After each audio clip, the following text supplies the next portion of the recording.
I greet you in Jesus' precious name. It is Wednesday morning, the 21st of August, 2024, and this is your friend Angus Buchan with a thought for the day.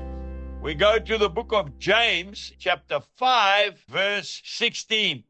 The effective, fervent prayer of a righteous man avails much. You know, today the Lord has just impressed upon me, He doesn't answer prayer. No, He answers the prayer of faith. There is no use in you and I wasting God's time and praying for things we don't believe are going to happen. It's a waste of time. Now, if you remember, Elijah was just an ordinary man like you and I. And yet he prayed and there was no rain for 3 years and 6 months. And then he prayed again. And it rained, and the ground produced its fruit. God answers the prayer of faith. If we go to 2 Kings chapter 2, verses 21 and 22, we see that the people came to Elisha, and they said that the water in this town, by the way, that town is Jericho. They say the oldest town in the world, 10,000 years old. And there is a source of water, a big spring that comes out of the ground, and the water was bad. It was causing a lot of sickness.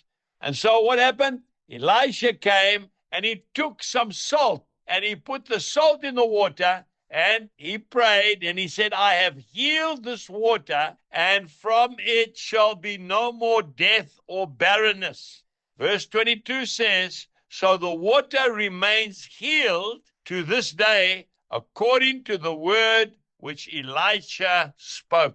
Folks, I've been to that town of Jericho.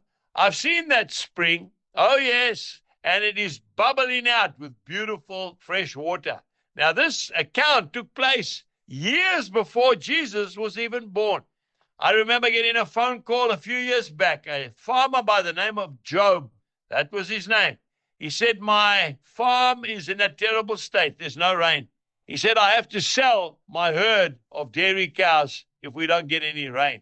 I felt the Lord say, go and take salt with you. And I took a bag of salt, maybe 5 kilos. I went to the farm. We flew up there, right up into the rural areas, right up in the northwest of our beloved South Africa.